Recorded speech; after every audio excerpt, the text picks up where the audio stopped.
قبیلہ زبید کا ایک شخص مکے آیا، زبیدی۔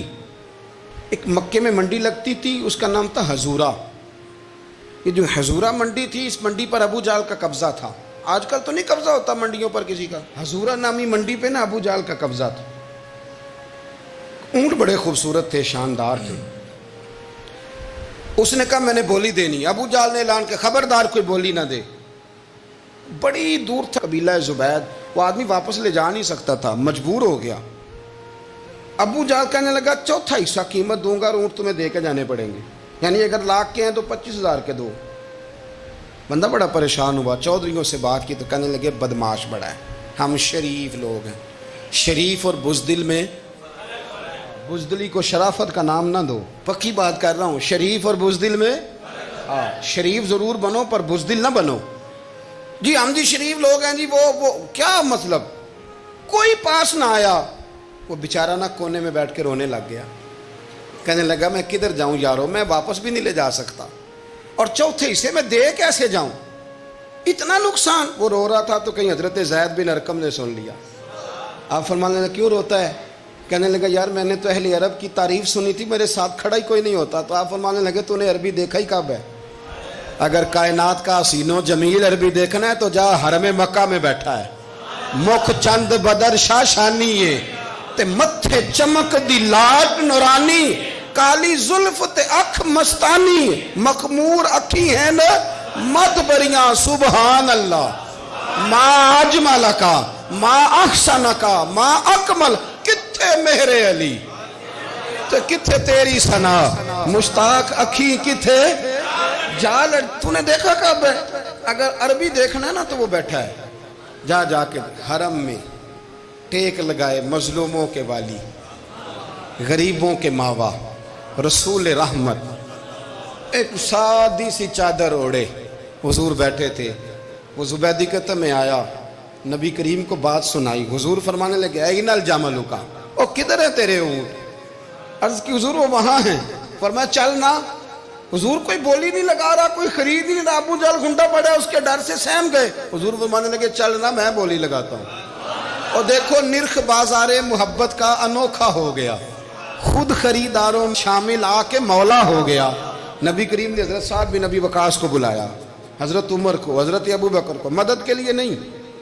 حضور فرمانے لگے میری جیب میں پیسے تھوڑے ہیں، ظاہری طور پہ تھوڑے ہیں، ورنہ تو کائنات کے خزانوں کی کنجیاں حضور کے پاس، تھوڑے تھوڑے پیسے دو بھی بولی دینی ہے۔ سب سے پیسے لیے چلو بولی لگانے چلے۔ حضور آئے، اللہ اکبر، یہ میرے رسول کا طریقہ ہے، آؤ ذرا تھوڑی دیر کے لیے سوچیں۔ ابو جہل بیٹھا ہے بڑی مسند پہ، قربان جاؤں مدینے والے حبیب۔ وہ زبیدی کہتا اس کے کپڑے مہنگے تھے، حضور کے سادے تھے، اس نے بڑی پگڑی باندھی تھی، حضور کی سادی تھی۔ کہتے ہیں وہ آنکھیں اٹھا کے بات کرتا، مدینے والے نبی آنکھیں جھکا کے بات کرتے۔ وہ بولتا جاتا، حضور تھوڑے تھوڑے سادے سادے ٹھہر ٹھہر کے جملے بولتے۔ کہتے ہیں نبی کریم علیہ السلام اس کے ساتھ آ کے حضور بیٹھ گئے اور فرماتے ہیں میرے رسول کریم نے اپنا جبہ سیدھا کیا، پگڑی کو حضور نے سیدھا کیا اور فرمایا چل لگا بھائی بولی۔ ایک اس نے لفظ بولے، پھر حضرت ابو بکر نے بولی دی، پھر حضرت عمر نے دی، پھر سعد بن ابی وقاص نے دی، پھر زید بن ارقم نے دی، پھر رسول کریم نے دی۔ وہ کہتا ہے جتنے میں بیچنا چاہتا تھا نبی پاک نے ڈبل میں میرے اونٹ خریدے، ڈبل میں اونٹ خریدے میرے رسول۔ سلام اس پر کہ جس نے دشمنوں کو بھی قبائیں دی، سلام اس پر کہ جس نے گالیاں سن کر دعائیں دی۔ اور میرے اعلیٰ حضرت کہنے لگے جاؤ جا کے اعلان کر دو، غم زدوں کو رضا مجدہ دیجئے کہ ہے بے کسوں کا سہارا ہمارا، بے کسوں کا سہارا، جاؤ غم زدوں کو رضا مجدہ دیجئے کہ ہے بے کسوں کا سہارا۔ رسول کریم صلی اللہ علیہ وسلم نے نا خریدا مال، اور حضور سید عالم وہاں سے نکلے، اور نکلتے وقت حضور فرمانے لگے ابو جہل تیری آج شکایت آئی ہے، آج کے بعد نہ آئے، مکہ سارا اس کے ساتھ ہے، حضور کی مخالفت ہو رہی ہے، 40 لوگ ہیں صرف کلمہ پڑھتے، اور دین کا کام دار ارقم میں قید ہو کے کرنا پڑتا ہے، لیکن جب ظالم کے خلاف نکلے ہیں تو پھر دار ارقم میں بند ہو کے نہیں، پھر میدان میں نکلے، اور فرمایا آج کے بعد تیری شکایت نہ آئے۔ کہنے لگا جی بالکل نہیں آئے گی۔ میں آپ کو موقع نہیں دوں گا. حضور چلے گئے تو پیچھے سارے کافر اس کے گرد اکٹھے ہو گئے, کہنے لگے ہم پہ تو بڑا روب ڈالتا ہے, اب تجھے کیا ہوا, پانی پانی ہو گیا, تو کیا کون سا سانپ سونگ گیا, بولا ہی نہیں. کہنے لگا مجھے لات و منات کی قسم, جب مصطفیٰ کریم میرے پاس آئے تو ان کے ساتھ ایسی ایسی طاقتیں تھیں, نیزے تھے, برچیاں تھیں, بھالے تھے, مجھے لگتا تھا میں نے سی کی تو میرے ٹکڑے ٹکڑے کر دیں. کہنے لگے جا پاگل ہو گیا, ان کے پاس تو چھڑی بھی کوئی نہیں تھی, وہ تو خالی ہاتھ ہیں, بکواس کرتا ہے, کچھ بھی نہیں تھا. کہنے لگا مانو نہ مانو, ان کے پاس بڑا کچھ تھا. اور اگلی بات جو اس نے کی وہ تاریخ میں محفوظ ہے, وہ تاریخ میں محفوظ ہے, وہ تاریخ میں محفوظ ہے, وہ تاریخ کا حصہ ہے. ابو جہل کہنے لگا اٹھتے ہی کہ مجھے لگتا ہے جب تک محمد ابن عبداللہ موجود ہیں یہ ہمیں ظلم نہیں کرنے دیں گے, یہ ہمیں کوئی زیادتی کرنے, تاریخ میں محفوظ ہے جملہ ابو جہل کا. کہنے لگا جب تک یہ موجود ہے ہمیں کوئی زیادتی کرنے. حضرت فرمایا کرتے تھے زندہ نبی کے ماننے والوں زندہ بن کے زندگی گزارو. زندگی زندہ دلی کا نام ہے, مردہ دل کیا خاک جیا کرتے, جو قومیں سر اٹھا کے جیتی ہیں وہ زندہ ہوتی ہیں. اس لیے اپنی زندگی میں حق کے خود اختیاری پیدا کریں, جینا سیکھیں, لڑنا سیکھیں, میدان میں رہنا سیکھیں. سہم سہم کے وقت نہیں گزرے گا, ظلم سہنے سے بھی ظالم کی مدد ہوتی ہے. لہٰذا حق لینا سیکھیں, حق پر کھڑے ہونا سیکھیں, اپنے مزاج میں یہ باتیں پیدا کریں. مجھے خاتون نے پوچھا, میرا بھائی کہتا ہے حصہ لے لے پھر میرے مرے کا منہ نہ دیکھنا. میں کہ پتر تو حصہ لائے نہ منہ ویکھی ہوتا, کوئی ضرورت نہیں, منہ ایسے ظالم کا منہ ویسے بھی نہیں دیکھنا چاہیے جو بہنوں کا حصہ کھا جائے. میں نے کہا تو منہ دیکھنے کی کوئی ضرورت, یہ کوئی بلیک میلنگ ہے. ابا کہتا ہے حصہ لے لو منہ نہ دیکھنا. میں کہا بالکل نہ ویکھی, تو بلکہ آنکھ میں ویکھنا بھی نہیں چاہتی, تو ادھر رکھ, اللہ رسول نے مقرر کیا میرا حصہ. کیا فلسفہ ہے ہمارا, جو بات غلط ہے اس پہ لوگوں کو بلیک میل کرتے ہو. جائز بات پہ ڈٹنا سیکھو.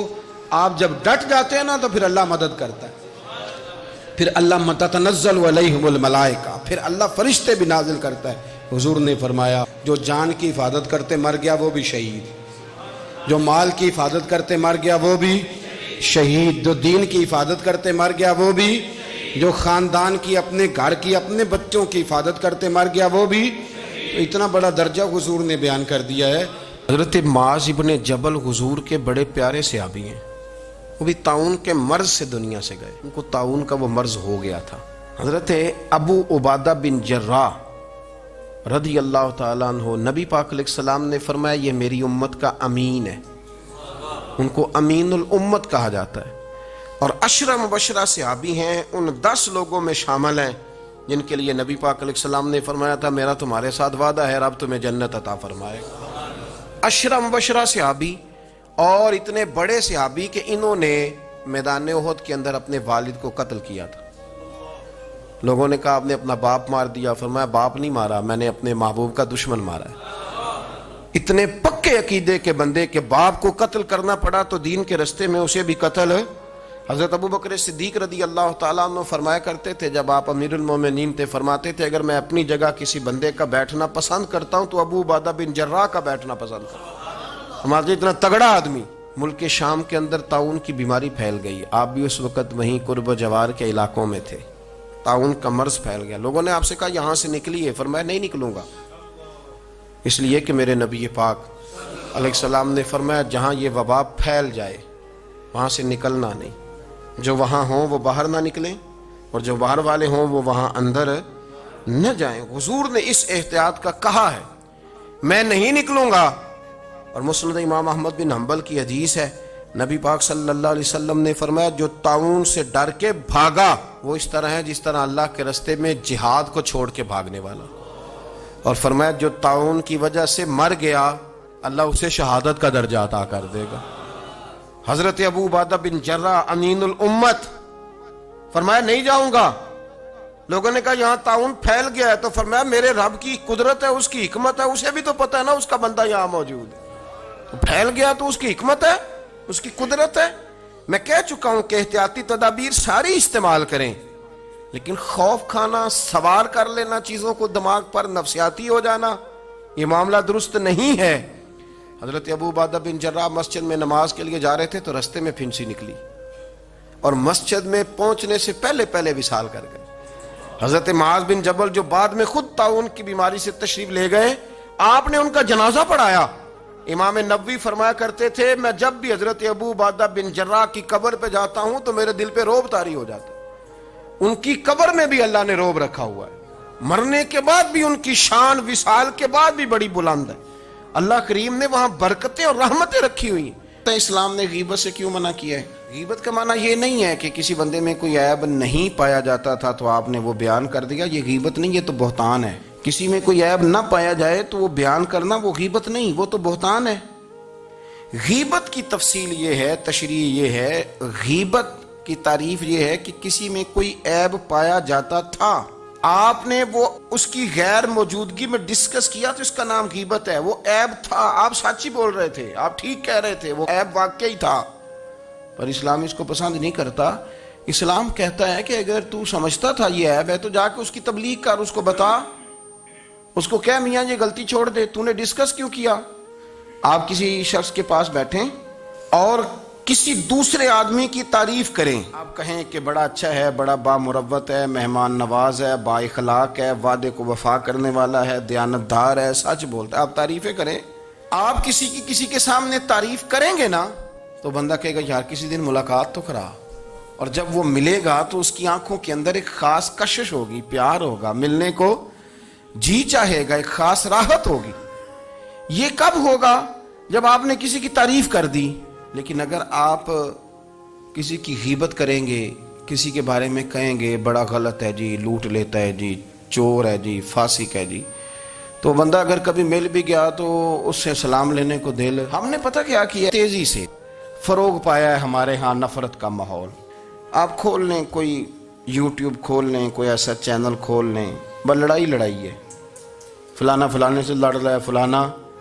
مذہبی لوگوں کی میں منت کرتا ہوں کہ خدا را دین کو اس طرح کا ماحول تو نہ آپ دیں کہ لوگ کہیں کہ ان میں کوئی شے طے ہی نہیں, فلانا فلانے کا جواب دے رہا ہے, فلانا فلانے کا, اور بازاری زبان استعمال کی جا رہی ہے. اور ٹھیک ہے مسلمات جو طے تھے لوگوں نے تو ان کو بھی چھیڑنا شروع کر دیا, اور تضحیق کی جاتی ہے, لفظ اس طرح کے اختیار کیے جاتے ہیں جو ویسے ہی وزادار آدمی بولنا پسند نہیں کرتے. کیا آپ اپنی شکل دکھا رہے ہیں کفر کو کہ یہاں نفرت ہی نفرت ہے, اور وہ باتیں جن کو بالکل چھیڑنا نہیں چاہیے تھا ان پر بھی آپ کلام کرتے ہیں. آپ نے کوئی چیز نہیں چھوڑی, اس پر آپ نے بحث نہ کی ہو, الجھایا نہ ہو, میلہ لگا دیا, اللہ جانے کوئی کیا بول رہا ہے. دعوت دین کون دے گا, پیغام حق کون سنائے گا؟ فلانا فلانے کا جواب دے رہا ہے, اور پھر وہ دوسرے کا جواب دے رہا ہے, تیسرا تیسرے پہ تبصرہ کر رہا ہے, چوتھا پانچویں پہ تبصرہ کر رہا ہے. یہ کب تک بات ایسے چلے؟ یہی حال سیاسی لوگوں کا ہے. میرے ملک کا جو نوجوان اب بڑا ہو رہا ہے نا, میں بڑی ذمہ داری سے بتا رہا ہوں, وہ جیسے ہی بڑا ہوتا ہے تو وہ سمجھتا ہے میں ڈاکوؤں کے ملک میں پیدا ہوا ہوں, وہ سمجھتا ہے یہ شاید چوروں کی دھرتی ہے, وہ سمجھتا ہے شاید یہاں سب دھوکے باز ہیں. ہم اس طرح سے نچوڑ کے لوگوں کے دلوں میں نفرت بھری ہے, نچوڑ کے, کہ لوگ سمجھنے لگے اس ملک میں تو کوئی بندہ دیانتدار ہے ہی نہیں, کوئی بندہ اچھا ہے ہی نہیں, کوئی بندہ نیک ہے ہی نہیں. مذاق اڑ. ایک صاحب میرے پاس آئے ہوئے تھے, کہنے لگے پیر صاحب 11 سال ہو گئے پولیس کی نوکری کرتا ہوں, 1 روپیہ رشوت نہیں لی. وہ چلا گیا, میں نے اسے تھپکی دی تو وہ نکلا ہے, تو ایک بندہ کہنے لگا سب انہیں جو ہوتے نہیں نہ سکتا. میں نے کہا یار تو منشی ہے اللہ کی رحمت کا, یہ میرے رسول اللہ کا دین ہے اور قیامت تک لوگ اس پر عمل کریں گے. اس نے 11 سال کا ہے, وہ 40 سال بھی کہتا تو میں ماننے کو تیار ہوں. کیوں کچھی باتیں کرتے ہیں؟ آپ نے تو تباہی کر دی, کوئی بندہ ٹھیک نہیں بچا. ایسے میلہ لگا ہوا ہے, اس دھرتی کو آپ برا کہتے ہیں, اس کو چوروں کی اور ڈکیت کی اور فرار لوگوں کی آپ دھرتی کہتے ہیں. یہ وہ دھرتی ہے جس نے داتا گنج بخش علی حجویری جیسے لوگ رکھے ہوئے ہیں. یہ وہ دھرتی ہے جہاں بابا فرید جیسے لوگ بستے ہیں. کیا بات کرتے ہیں صاحب, یہ اتنے بزرگ ترین لوگ یہاں بستے ہیں اور آپ کیا بات کرتے ہیں؟ دیکھیں میں بالکل ہی غیر سیاسی اور غیر جانبدار رہتا ہوں ملکی معاملات میں, لیکن جس شخص نے پاکستان کو ایٹمی قوت بنانے کے لیے, اب تو بڑی عمارت ہو گئی ہے, غربت میں جس بندے نے کام شروع کیا تھا کہ ایٹمی طاقت بن جائے, اس نے کوئی کام کیا کہ نہیں کیا؟ آپ کو پاورفل بنایا کہ نہیں بنایا؟ کبھی تبصرہ ہوتا ہے اس پر بھی؟ ہمیں لاکھ اختلاف صحیح, ہم بھی بات کرتے ہیں مخالفت میں, لیکن تباہی نہیں اتار دی ہم نے, توہین کر کر کے, نفرت پھیلا پھیلا کے. اس سے پہلے جو حکومت گئی, ایسا نہیں ہے کہ انہوں نے کوئی کام بھی ایسا نہیں جو اچھا نہ کیا ہو. ایسا نہیں ہے. میں ملک بھر میں سفر کرتا رہتا ہوں, میں دیکھتا ہوں بہت ساری جگہیں ایسی ہیں, بہت سارے دیہات ایسے ہیں جس میں بڑے بڑے شاندار روڈ بنائے گئے, کام کیا گیا. ان کی 99 خامیاں اپنی جگہ پر, خوبی کا بھی تو ذکر کریں. یہی حال اس گورنمنٹ کا ہو رہا ہے. لاٹھ لے کے لوگ ہیں, یہ بھی گندا وہ بھی گندا. یہ آپ کس طرح کی بات کر رہے ہیں؟ آپ نے تو ملک کو یہ نام دے دیا ہے کہ یہاں کوئی اچھا انسان بچتا ہی نہیں. مولوی ہیں تو سارے برے ہیں, پیر ہیں تو سارے برے ہیں. کیا بات کرتے ہیں صاحب؟ یہ میرے رسول اللہ کی قوم ہے, یہ نبی پاک کی امت ہے, اور حضور نے فرمایا میری امت کبھی گمراہی پر جمع نہیں ہوگی. یہ نہیں ہو سکتا سارے لوگ ہی غلط ہو جائیں. لیکن ہم نے تباہی اتار دی. جس کے ہاتھ میں سپیکر آتا ہے وہ سب کی پگڑیاں اچھالنا ضروری سمجھتا ہے. جس کے ہاتھ میں قلم آتا ہے وہ کہتا ہے چونکہ میں لکھ رہا ہوں تو میں اکیلا ٹھیک ہوں, باقی سارے غلط ہیں. محبت کو فروغ دیں, پیار کریں, اخوت کا رنگ دیکھیں. حاتم تائی کی بیٹی مجرم بن کے آئی تھی, مجرم بن کے, کلمہ نہیں پڑھتی تھی, اور اس کو سامنے کھڑے کر کے میرے نبی پاک نے فرمایا تیرا باپ کلمہ نہیں پڑھتا تھا پر اس میں عادتیں اچھی پائی جاتی تھیں, اس کی صفات ٹھیک تھیں. یعنی حضور تعریف کر رہے ہیں, نبی پاک تعریف, اور ہماری زبان گونگ ہو جاتی ہے تعریف کی دفعہ. جو میری بات مان گیا وہ بندہ ٹھیک ہے, اور جس نے میری بات نہیں مانی وہ بندہ درست ہے. یہ گونگ ہو جاتا ہے ہمارا مزاج. اپنی زندگی میں اچھے الفاظ ادا کریں.